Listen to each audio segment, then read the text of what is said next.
E hoje estou aqui para falar para vocês sobre qual é a diferença entre uma república e uma monarquia.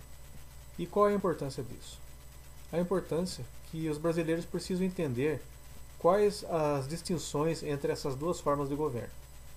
Você já deve ter visto aí muitos monarquistas divulgando que uma monarquia é muito superior a uma república e que a corrupção é muito mais fácil de ocorrer numa república do que numa monarquia. Mas, basicamente, o que quero dizer com isso? Como funciona uma monarquia e como funciona uma república? Numa monarquia, existe a separação entre a chefia de Estado e a chefia de governo. A chefia de Estado fica nas mãos do rei e a chefia de governo fica nas mãos do primeiro-ministro. Numa república, isso não acontece.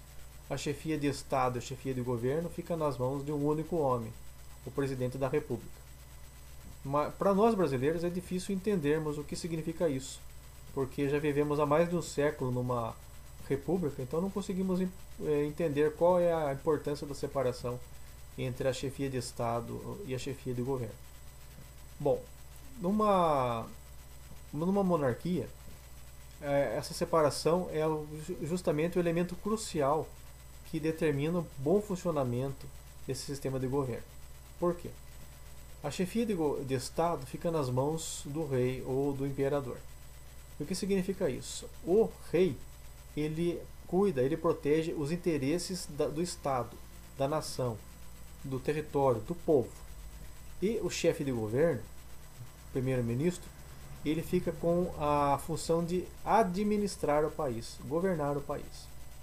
E o rei é aquele que supervisiona e atende o chefe de governo para certificar-se que ele está fazendo uma boa administração e está atendendo aos interesses do povo e aos interesses do país. É, como que seria isso na prática? Para que vocês entendam, imaginem assim como se o país fosse uma empresa. Uma empresa que nós temos. Nós temos o dono da empresa, que muitas vezes ele contrata um administrador para tomar conta dessa empresa. Então, o que acontece? O administrador é aquele profissional que entende da arte de administrar e vai fazer ou aplicar seus conhecimentos para o bom funcionamento da empresa, para que essa tenha lucro, para que ela progrida e atenda aos interesses do dono da empresa. O dono da empresa, por sua vez, ele não vai se envolver na administração da empresa. Ele vai deixar isso em cargo do administrador, só que ele vai atender esse administrador para ver se ele está fazendo um bom serviço. Se ele está administrando corretamente, se ele não está roubando, se ele está trazendo progresso, crescimento para aquela organização. E, logicamente, se esse administrador for mal, o dono da empresa o que vai fazer? Vai demitir aquele cara e vai colocar outro no lugar. Por quê? Porque ele não é bobo, porque se aquele administrador for mal, vai falir a empresa do dono. Então ele não quer isso.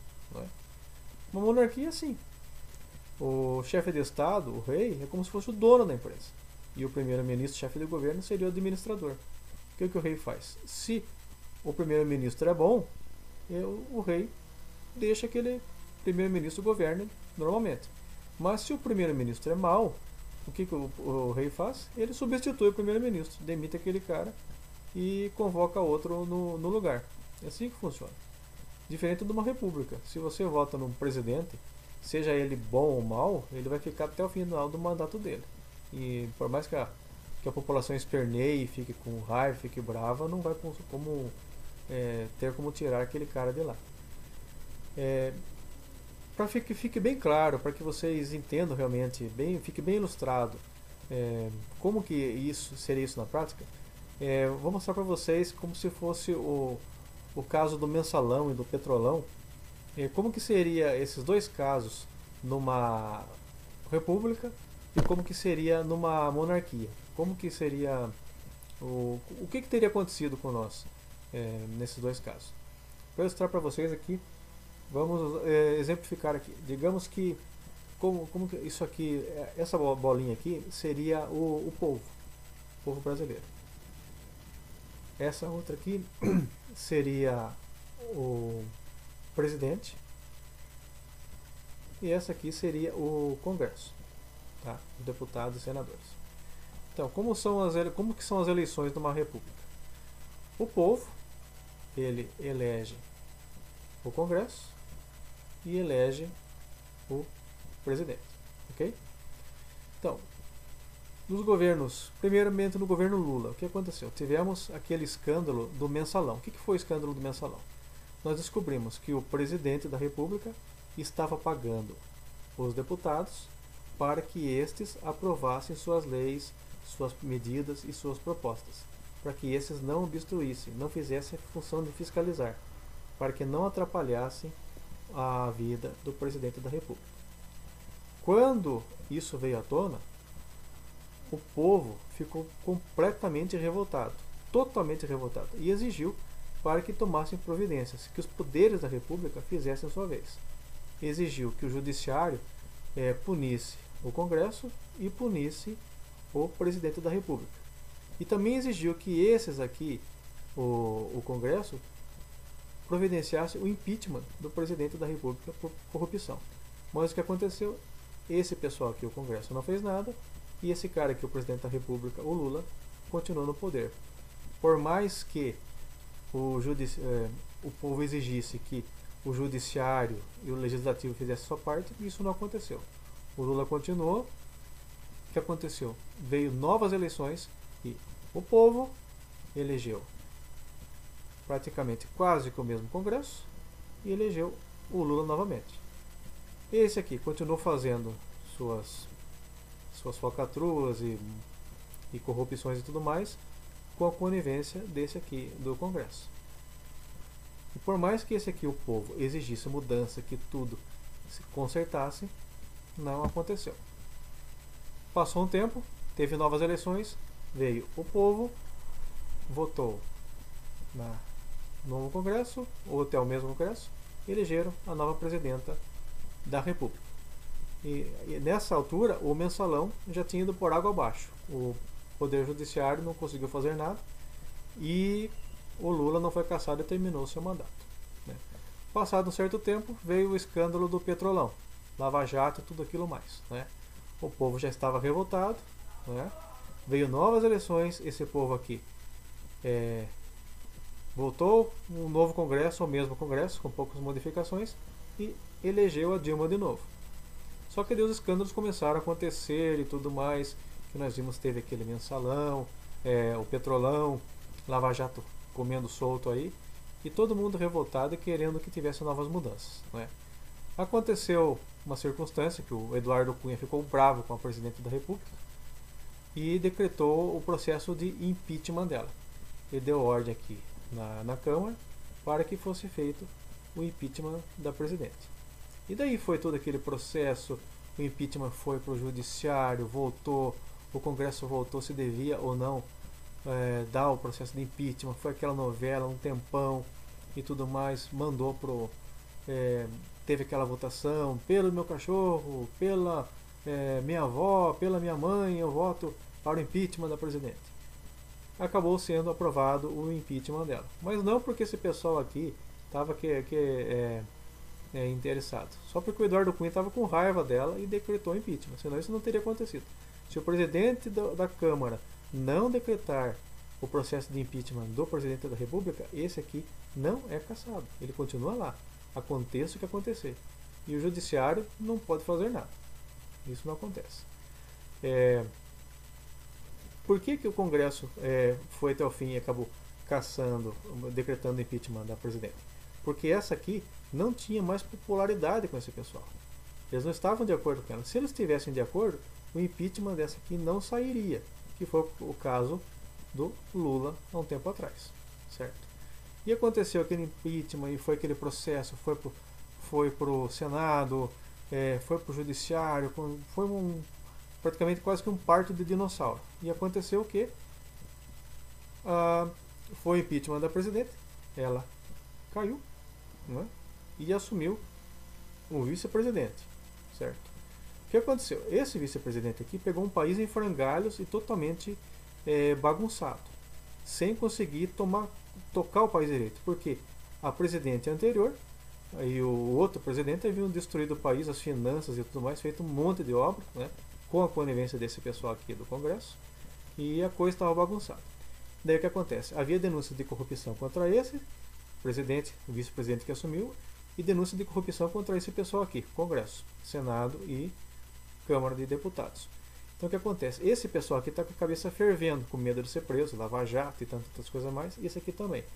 Esse aqui não consegue governar, e esse pessoal aqui não faz o bom trabalho, que é fiscalizar esse cara aqui, o presidente, certo? E tá essa bagunça que nós vivemos hoje, que hoje o nosso país praticamente está parado e está um caos que ninguém mais consegue explicar porquê e como chegamos nisso. Tá? Isso é uma república.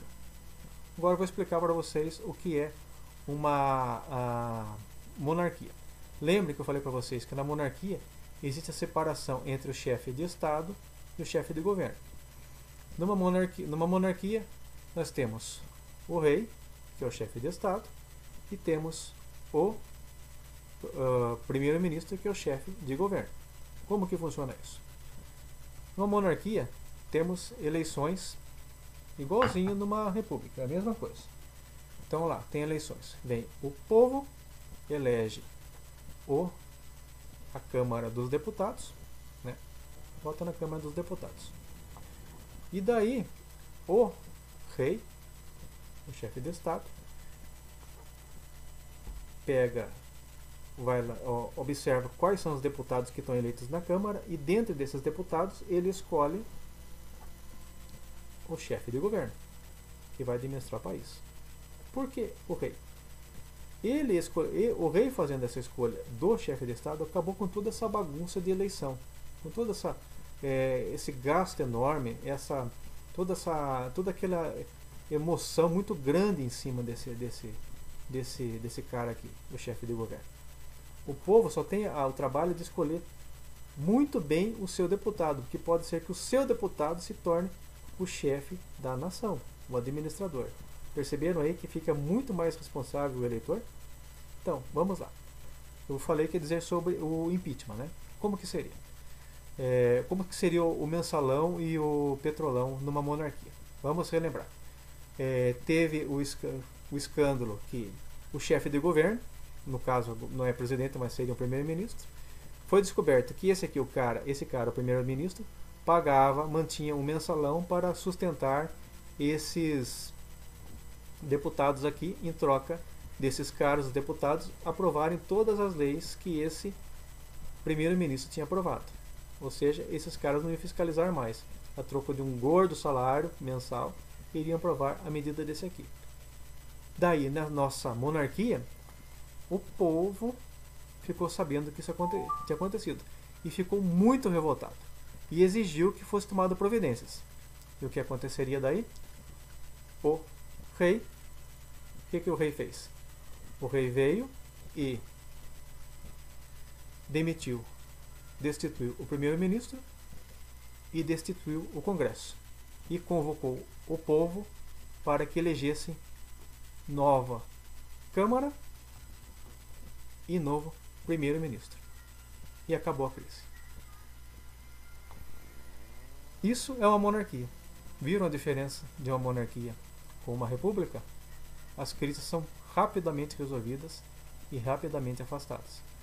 Com uma nova Câmara eleita e um novo primeiro-ministro, a vida segue, o país não para. E aquele pessoal corrupto que foi demitido fica à disposição da justiça. Eles que se entendam com a justiça. Mas o país não para. Aquele antigo presidente, o chefe de governo corrupto e aquele antigo Congresso corrupto não estão mais atrapalhando o andar da justiça, porque eles não têm mais o poder nas mãos para se proteger. São pessoas comuns agora. Essa é a diferença de uma monarquia. Espero que vocês tenham entendido e nos próximos vídeos vou explicar com mais detalhes como que seria a vida hoje do brasileiro se fosse uma monarquia. E também eu vou explicar também muito sobre a vida de Dom Pedro II e como que era a sua administração no país. Ok? Um abraço para todos vocês e até a próxima.